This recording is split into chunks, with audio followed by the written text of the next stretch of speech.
Gas सिलेंडरच्या तुटवड्याचा आज पहिला बळी गेला. आंधळी मिर्झापूरचे वंचित बहुजन आघाडीचे माजी सरपंच शंकरराव शिरसाट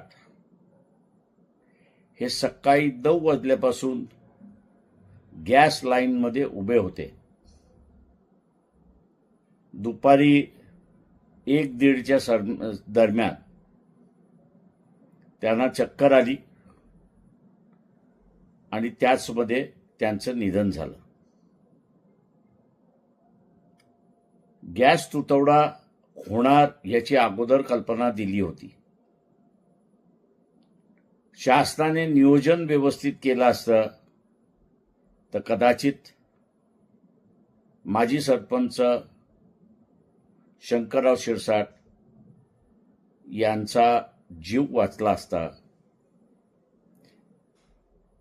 केंद्र सरकार, राज्य सरकार या दोघांचा मी असणारा धिक्कार करतो आणि यापुढेही गॅस सिलेंडरसाठी माणसं दगावणार नाहीत याची दक्षता त्यांनी घ्यावी हीच विनंती.